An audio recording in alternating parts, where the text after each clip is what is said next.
Amados irmãos, a paz do Senhor, estamos dando início a mais um trimestre da nossa revista Atualidade Cristã.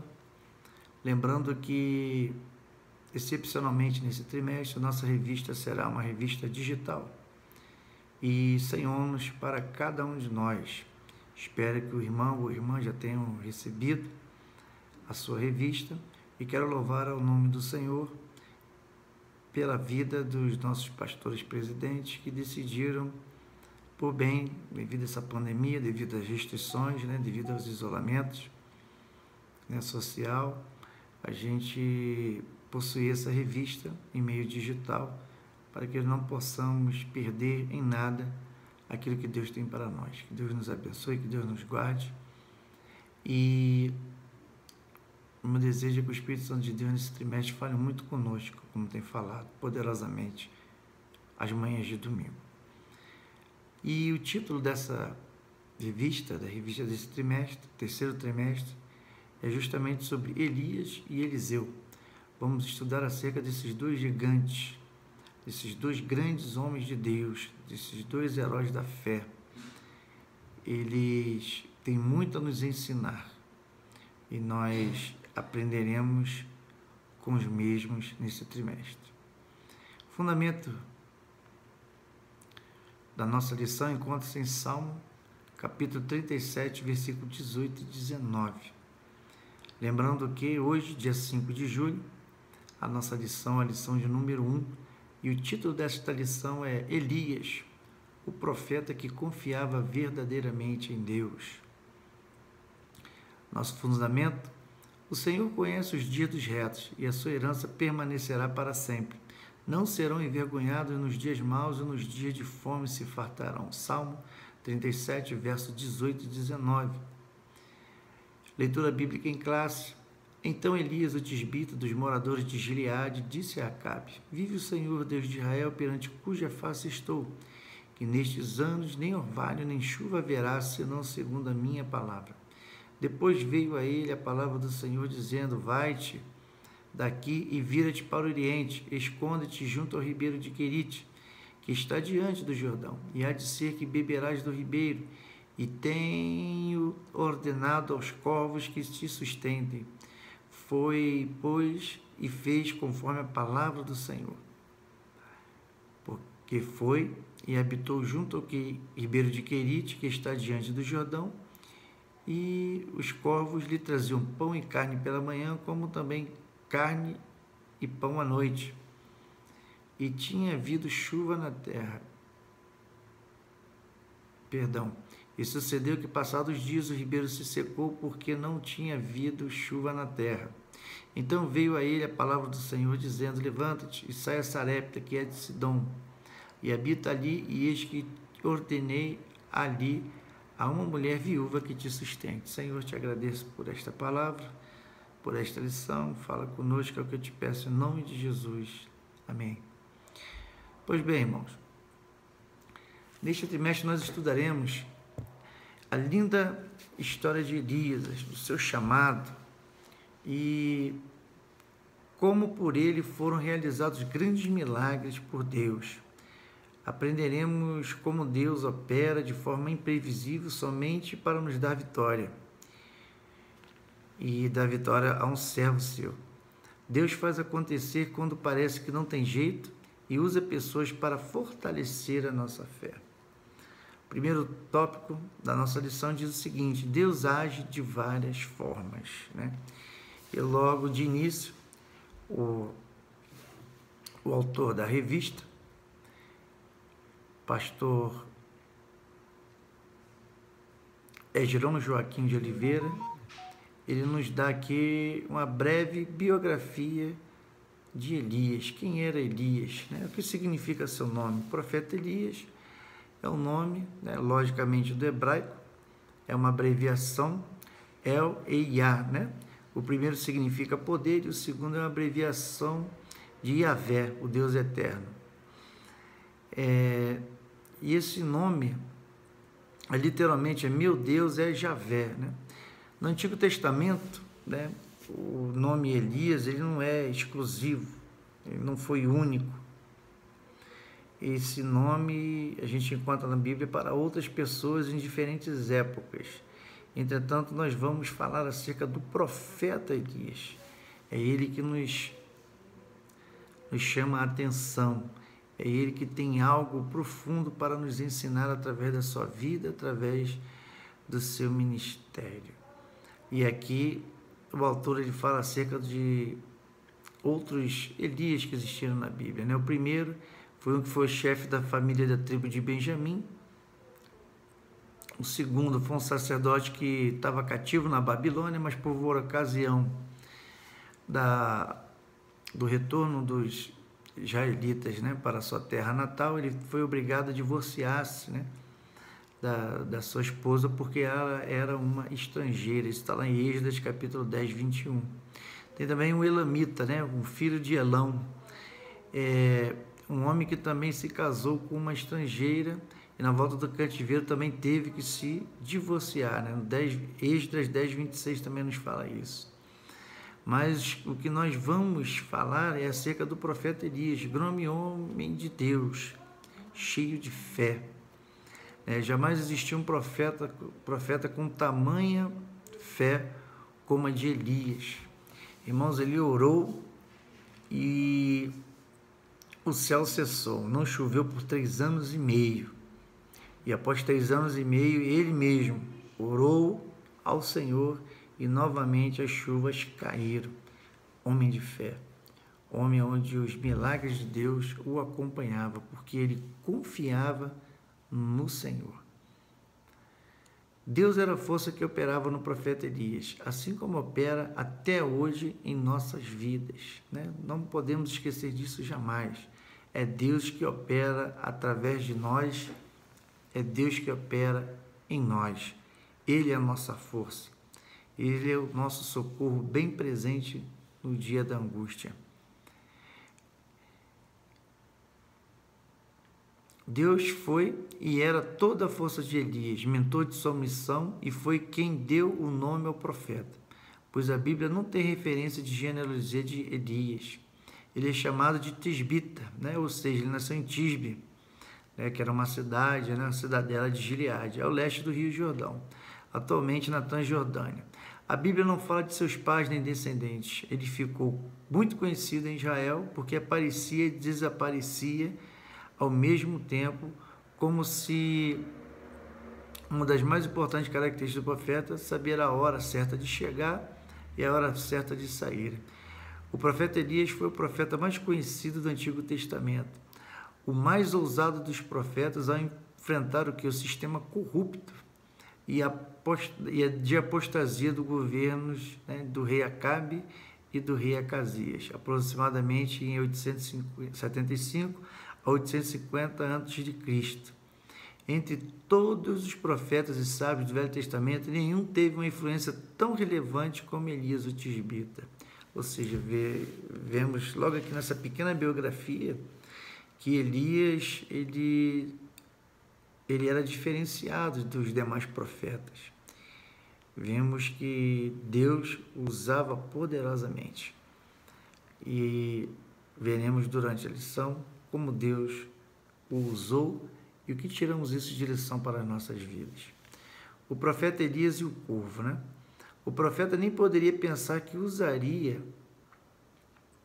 né? Que Deus usaria o quê? Corvos como garçons para lhe trazer comida, ou seja, carne de primeira qualidade, né? Pode ter certeza disso, né? Os restaurantes de hoje, lanchonetes, né, têm o seu entrega em domicílio. Estamos aí na pandemia, né? Muitas comidas estão sendo entregues através de aplicativo, pessoas entregam a comida em nossa casa, mas vemos que lá naquele tempo, né, em uma crise também, né, não era uma crise, né, de uma epidemia, mas era uma crise de pecado, era uma crise de apostasia, era uma crise de perseguição na vida de Elias. Elias ele foi alimentado pelo Senhor, né? Eu quero dizer que mesmo nesse momento difícil que nós estamos passando, Deus ele tem nos sustentado, Deus ele tem nos guardado, e devemos glorificar e exaltar o nome do Senhor. Verdadeiramente se cumpre, né, em nossas vidas, né, a palavra de Deus que encontra-se em Salmos, né? 1000 cairão ao teu lado, 10.000 à tua direita, mas tu não serás atingido. A crise está aí, mas nós estamos em Cristo, né? Ele é o nosso refúgio, Ele tem nos sustentado, Ele tem nos guardado. E eu creio que isso também é na vida do irmão, na vida da irmã. Deus, Ele usa vários meios, né? Nosso segundo tópico. Deus, Ele usa os instrumentos, né? Deus, Ele usou uma jumenta para repreender um profeta desobediente. Deus, Ele usou o galo, né? Para poder, com seu canto, repreender Pedro, né? Por ter negado a Cristo. Deus, Ele usou também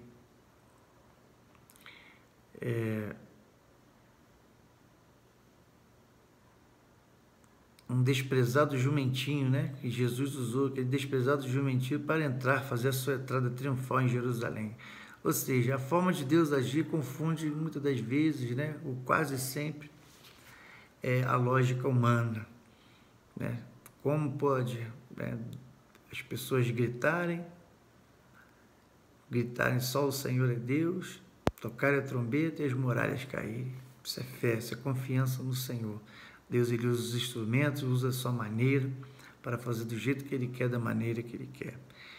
E Paulo, ele fala, né, que para os homens que não conhecem a Deus, isso é loucura, mas para nós que conhecemos o nosso Deus, isso nada mais é do que a manifestação do seu poder. Quem era para dar errado, Deus faz dar certo, né? Alguns personagens da Bíblia nós vemos que tinha tudo para dar errado, né? Tudo para acabar mal, mas Deus, Ele faz com que dê tudo certo, né? Tamar, né, era uma mulher que tinha tudo para dar errado e acabou dando tudo certo ao gerar 2 ascendentes, né, de Jesus Cristo por meio de sua relação incestuosa com o próprio sogro Judá, né?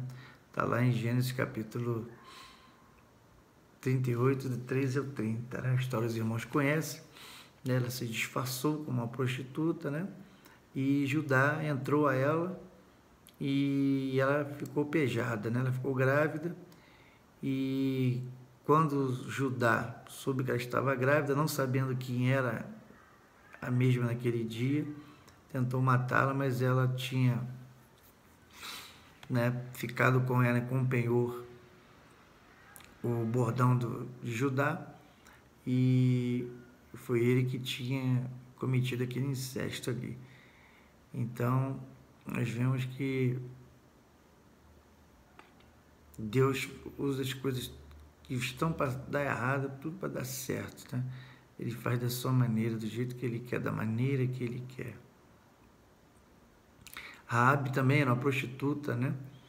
Ela entrou na genealogia de Jesus. Por quê? Porque ela colocou na sua vida, né, na janela da sua casa, um fio de escarlate, simbolizando ali o sangue de Cristo, tipificando o sangue de Cristo. E ela recebeu a sua vitória.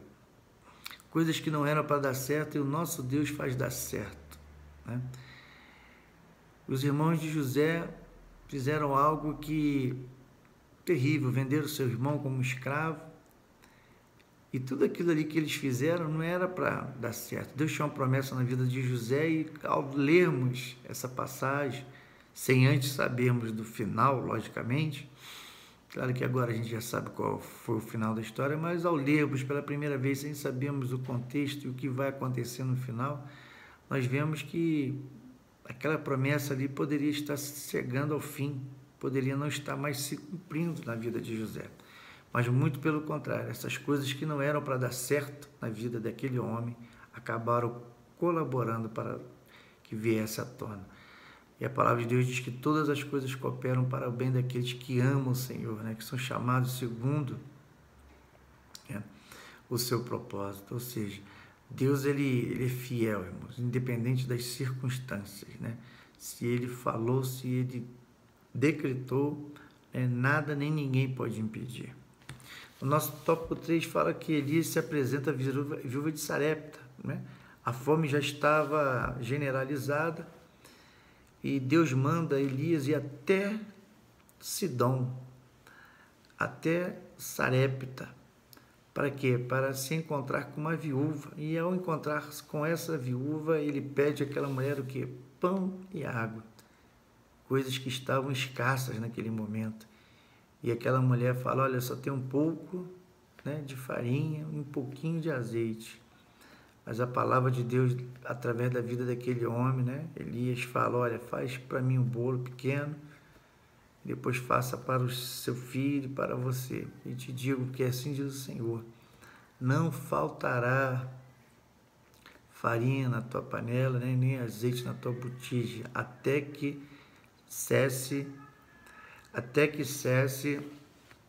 essa crise. E assim aconteceu na vida daquela mulher. O que podemos aprender neste momento em que estamos vivendo um momento de crise, né, mundial, né, se nós verdadeiramente reconhecermos, dermos as nossas primícias ao Senhor, Ele cuidará de nós, Ele nos sustentará, porque Ele é fiel e nunca vai faltar em nossa casa a farinha na nossa panela e nem o azeite na nossa botija. Isso é uma palavra de Deus para nós nesse momento, né, de dificuldade que não só o Brasil, mas o mundo está passando. A resposta necessária. Por que Elias ouviu as palavras que queria? Porque através daquela palavra Deus operaria o grande milagre na vida dela através do profeta Elias. Se você é profeta, é preciso dar lugar para Deus operar o milagre na sua vida. Quantos milagres Deus fez através de você? Se Ele ainda não te usou para fazer, basta dar lugar a Deus que os sinais seguirão os que creem. É a promessa de Deus. Elias, né?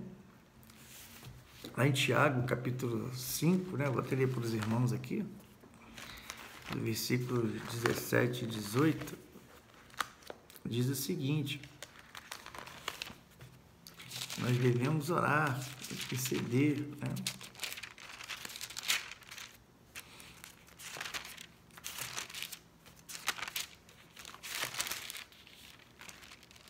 Aqui, Tiago, capítulo 5, versículo 16 em diante, ó. Confessai as vossas culpas uns aos outros e orai uns pelos outros, para que sareis. A oração feita por um justo pode muito em seus efeitos. Versículo 17. Elias era homem sujeito às mesmas paixões que nós, e orando pediu que não chovesse, e por 3 anos e 6 meses não choveu sobre a terra. E orou outra vez, o céu deu chuva, e a terra produziu seu fruto. Ou seja, Elias, ele não era um supercrente, até porque não existe supercrente. Ele era um homem de Deus, chamado por Deus, temente a Deus. E veja que Tiago aqui fala, ó, ele estava sujeito às mesmas paixões que nós. Ou seja, as mesmas dificuldades que nós temos, ele também tinha. Os mesmos dilemas, muitas das vezes, que temos em nossos corações, ele também tinha. Mas mesmo assim, ele sendo falho em alguns momentos da sua vida, ele sendo limitado em momentos da sua vida, como nós somos também, ele orou e pediu ao Senhor e Deus ouviu a sua oração. Irmãos, Deus, ele quer ouvir as nossas orações. Muitas das vezes nós nos achamos indignos, né? Mas através de Cristo, né, nós somos dignos diante da sua presença. E quando nós oramos, nós não pedimos para outro nome a não ser ao nome que está sobre todo nome, que é Jesus Cristo. Então, se Elias fez, se Elias conseguiu, nós também podemos fazer, nós também podemos conseguir. Basta tão somente nós crermos, né? Tão somente confiarmos no Senhor, e Ele vai nos galardoar. Para encerrarmos, né, nesta lição aprendemos que temos que ter coragem de nos levantar, ir e enfrentar a longa caminhada apesar das lutas. Deus não está satisfeito com os fracos e desanimados, mas precisamos ser lutadores para recebermos o prêmio dado por Deus. Afinal, Ele não galardoa perdedores, mas somente os vencedores, isto é, observado 7 vezes no livro de Apocalipse. Então, essa é a nossa primeira lição, é um breve resumo, espero que os irmãos tenham lido, espero que os irmãos possam, nesse trimestre, se aperfeiçoar um pouco mais na presença do Senhor. Quero agradecer a todos, agradecer ao pastor Alexandre, nosso pastor, Agradecer o nosso pastor Denival, né, o pastor presidente, nosso pastor Adelino, pastor do campo, né, Internacional do Guará, a todos os pastores do campo, todos os obreiros, que possamos a cada dia melhorar na presença do Senhor e fazermos a sua obra para a honra e glória do seu nome. Amém? Assim a gente agradece a oportunidade. Fique com Deus. Bom domingo para todos. Em nome de Jesus.